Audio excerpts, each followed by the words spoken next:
Feliz Navidad, Santa's Little Helpers, Reindeer, and Elves.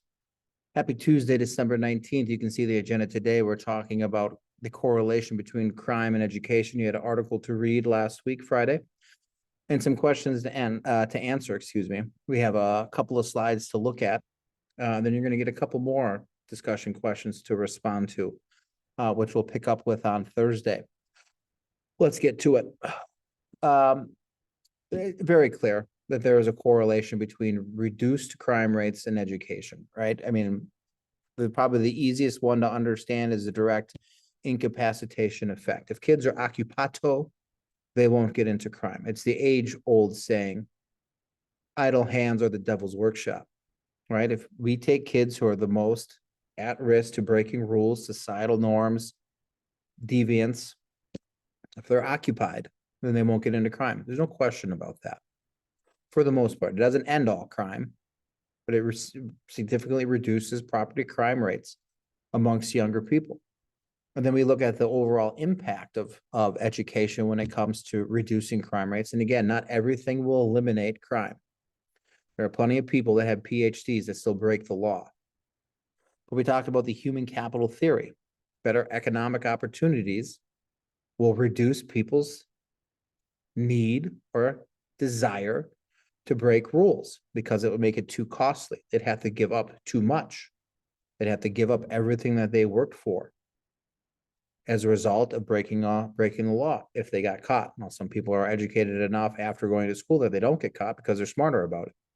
But nevertheless, the human capital theory says two things. One, better opportunities will reduce people's tendency to break the law, but they won't have to. They don't need to break the law because they have opportunities to do what they need to do to survive. The other is the punishment component of it, it'll make crime too expensive. They will have to give up everything that they've worked for. But the article misses a couple of things, right? There really wasn't a whole lot of conversation about mental health screenings. Now, a lot of criminal behavior can come from mental health. We're seeing that today in the 21st century with increased mental health issues. There is no denying that educational systems, educators have spent significant time learning the red flags, the indicators of some sort of deviant behavior that can result from mental health disorders. This is just yet another way that the education system can help reduce crime rates. But what the article doesn't explain to you is more or less the impact of education from a social control standpoint. Education is just another layer, another method, another avenue for which society can implement its rules and its beliefs and its norms on its members. All right. Social control basically says that a society ensures conformity to its norms. And the insurance of following those societal norms is usually done through internal mechanisms or external mechanisms. And school is a great place where this happens. I mean, think about this. In elementary school, you probably got little stickers for when you did things correctly or you did things very well. And then at some point in time, you probably were in a classroom, either in elementary school or in middle school, where you started something called the token system. Your teacher didn't call it a token system because your teacher wasn't going to let you know that you were being manipulated into following what was supposed to be done.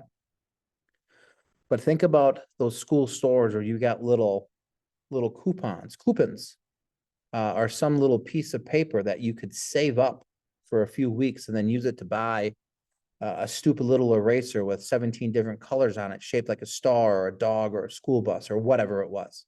And it couldn't erase anything mind you, but nevertheless, this is external motivation. You are being rewarded time and time and time and time again for doing what you're supposed to do. Why? Because it's easier, it's helpful in getting you guys to do what you're supposed to do. The whole point of the system is to start externally. This is why you do things. So you learn that behavior. If I do X, Y, and Z, then I will get something at the end. And the hope is that once you've learned this process, it'll develop into an internal motivation. You will do what is right. You will do what is supposed to be done. You will do what is expected. Not necessarily because you'll get something at the end, which is obviously why you're doing it, but you'll have learned that these are the rules of our society. This is what success is. This is what morality is. This is what righteousness is. This is what we are supposed to do, and you'll just do it. The reason why schools can help and education can help reduce crime. Yes, kids are occupato, they're not getting into trouble. Yes, if the human capital theory, if people have opportunity, there's less tendency for the need of crime. No question. But we're missing out on, oops, I skipped one. We're missing out on a huge aspect of schools. There is another avenue, there is another arena in which our members are taught what is to be done and what should be done and what is right and what is wrong and why that is the case. It's to get people to follow the rules. Now, if we talk about the external motivation and the whole token system, right? At the middle school, I'm pretty sure you guys, if you could get 5 Spartan tickets, you got to have a donut. Why? Why does a token system work? Right? Well, along with social control, we have this theory, control theory. All right? Conformity to our norms, following our rules, is based largely on the members' connection to the culture. Think about this. Are you more attached to the middle school or high school if you're getting punished all the time? Are you committed to the high school or the middle school if you're being punished all the time? Are you going to be involved in your high school or your middle school if you are punished all the time? Are you going to believe in it if all you're receiving day in and day out are teachers ragging on you? And the answer is probably not.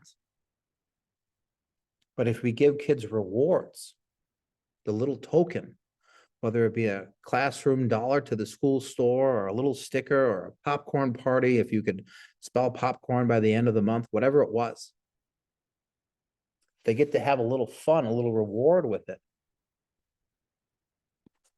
They'll be attached to what's going on.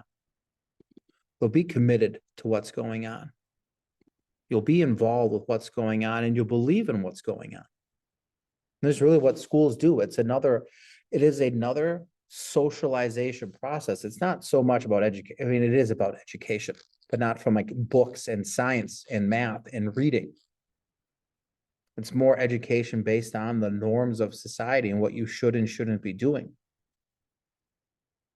You're rewarded at first because the hope is that it will eventually lead to internal motivation. This is yet another reason why education can reduce tendencies of crime or rates of crime. Again, not from the knowledge, not from the economic standpoint, not from the being occupied standpoint, but solely based on there's, 13 more years for 174 days a year of you being around people that are trying to internally motivate you to follow the rules of society.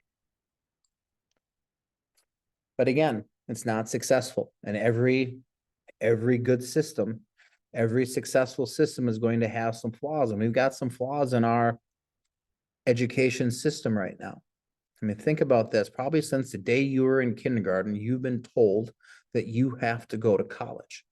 You have to go to college and get good grades so you can have a high-paying job and so you can be successful in life, so you can be influential in life, so you can be somebody.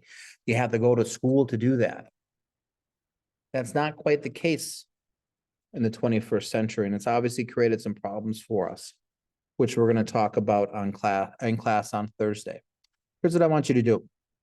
Some discussion questions here. Number one, a little bit of review of what we talked about. Explain how education or the process of going to school. So again, not just talking about getting knowledge up in that brain of yours. Explain how education or the process of going to school lowers crime rates. And then number two, it's a little foreshadowing into Thursday.